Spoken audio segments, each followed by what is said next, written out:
Ako po si Helen Panis, 1993-1994 I'm in Hong Kong as a domestic helper. So ngayon mga 22 years na ako dito nagtatrabaho bilang isang OFW. Ang hirap talaga kasi bago ka makauwi, tapusin mo muna talaga yung kontrata.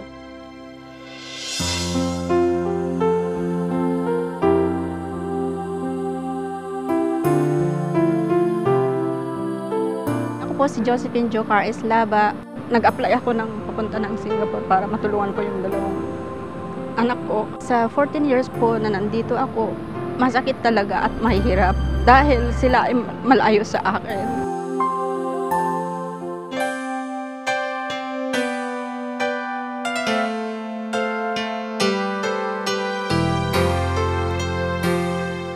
Ako po si Vernalici Degamo Espina. 7 years ng OFW sa South Korea. Ang kalaban mo talaga is homesick. Bang parang nagkakasakit ka lagi, pero ang sa akin, nilalakasan ko yung loob ko through prayers.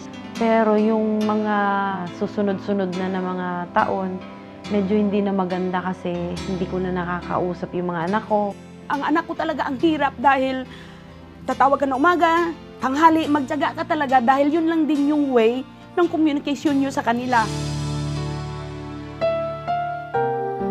Bakit kailangan mong umalis? Bakit kailangan mo kong iwanan dito? Hindi ka ba kontento na kasama mo ko? Ganun yung nasasabi ko sa sarili ko. Pero nung mamalaki na ako, tumatanda na ako, doon ko lang na-realize na kailangan niya palang pumunta ng ibang bansa para makapag-aral ako. Minsan hindi ko matanggap na uuwi ka pa ba, kung may uuwian ka pa ba, o yung bang malayo yung nila, loob sa akin at may galit. Malungkot po kasi po yung ibang bata may mga mami tapos ako po wala. Pag umuwi ako, masakit dahil mas malapit sila sa mga magulang ko kaysa sa akin. Kaya tiniis ko. Tapos, kinausap ko sila ng kinausap para maintindihan nila yung trabaho ko, para mabigyan ko po sila ng magandang kinabukasan. Kami yung nahihirapan kasi yung mama namin sa ibang bansa, tapos kami andito. Ang pangarap ko po ngayon ay magsama kaming tatlo.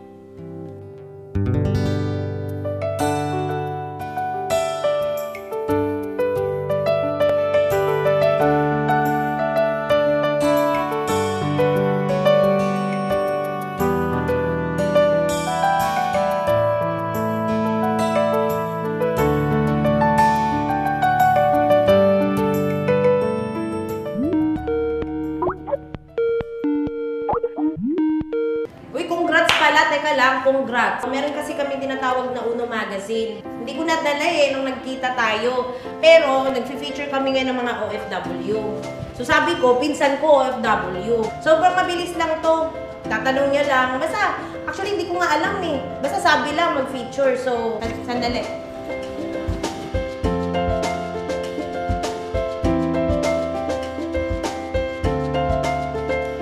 Hi, Berna!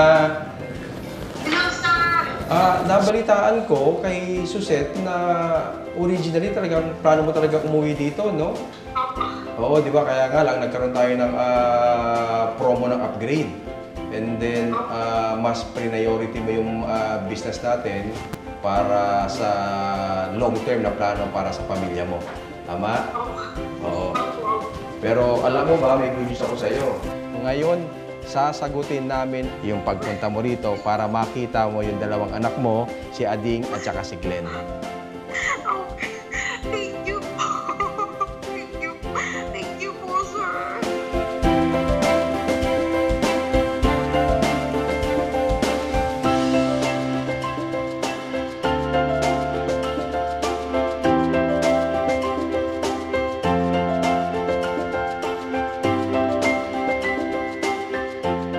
Sa haba ng taon na hindi ko sila nasilbihan. Nakakalimutan ko na nga kung paano ko titimplahin.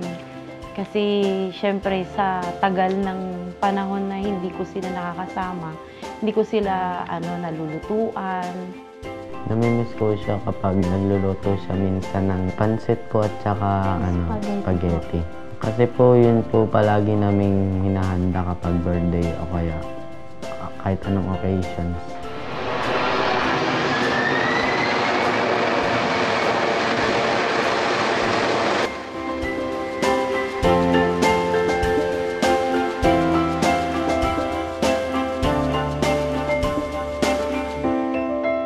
Punta ko ng Bacolod, nag-aabang doon yung aking anak. Of course, gusto ko na rin siya makita. And of course, may mga plano kami na kasi talaga mga plano namin kung saan kami pupunta together with my family. Ito na yung hinihintay ko na humawak ka lang pala sa kanya, maniniwala ka lang. Time will come talaga, marating mo rin. Talagang huwag ka lang bumigay. Huwag ka mag-quit. Ma'am, excuse me po. Meron lang pong gustong mag-message sa inyo. Sinalo po. On behalf of UNO, ayun, nagpapasalamat kami sa iyo. Una sa lahat, alam ko napakalaki ng sakripisyo mo bilang OFW. Dahil hanga kami sa iyo, Helen, 10 ng aming management magbibigay ng konting sorpresa sa iyo.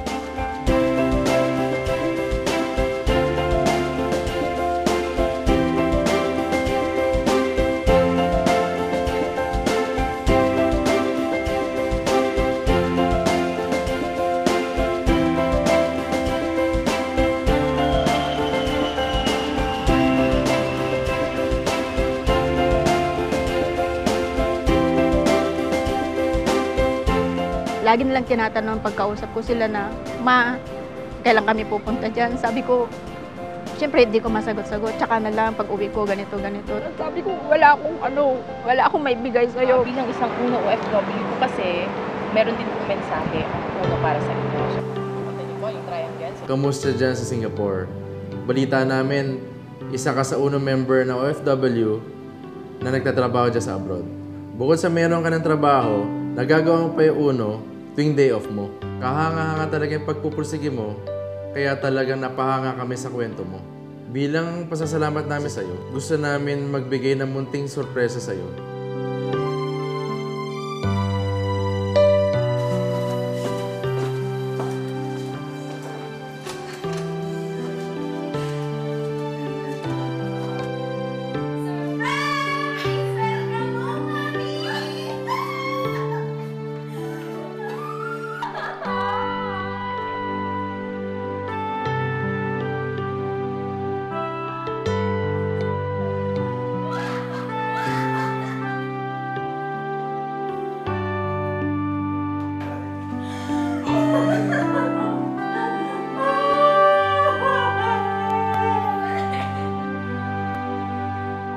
Gusto namin magbigay ng munting sorpresa sa'yo.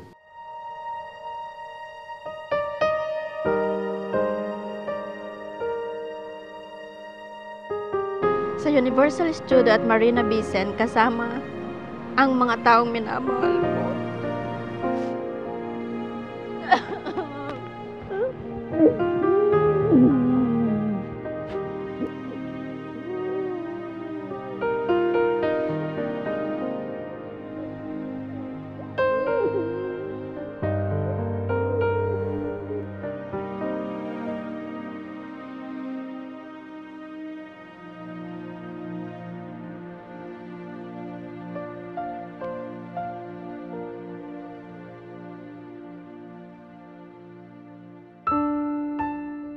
Parang nagsisilbi ako sa ibang tao para din sa kanila. Yun. Na-excite ako kasi nakinakabahan. Kasi hindi ko alam kung magugustuhan ba nila o hindi yung surprise na yun. Sino naalala niyo sa mga pagkain na yun? Si Mama po. Di ko alam yung bang panaginip lang ba o kung yun na ba talaga. Pero this is a reality na andyan na talaga sila sa tabi ko.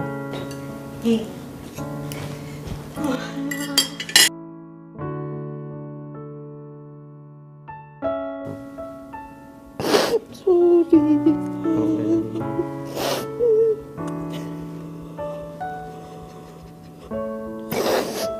Sa graduation mo, ha?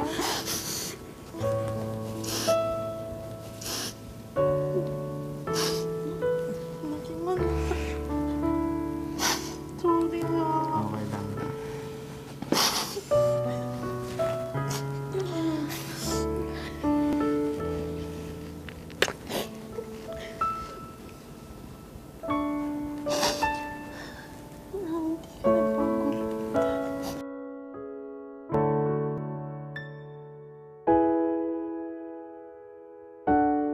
Masasabi ko lang po sa dalawa kong anak, sa kay Mark kay Andrea, totally fulfilled my dream dahil sa ngayon, ito na po yung hinihingi nila na magkasama kami. Ito po yung pinaka-moment namin na nagsama po kami.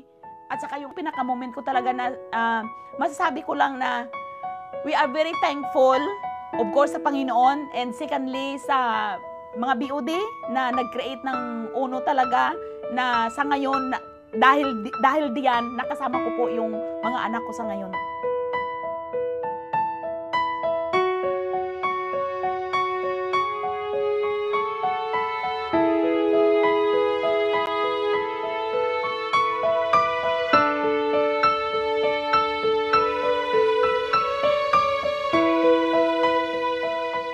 Sa UNO ay walang imposible na marating yung mga pangarap ko. Tuloy-tuloy po yung gagawin ko para lahat ng mga pangarap ko sa buhay at makasama ang aking mga anak ay matupad mula kay UNO.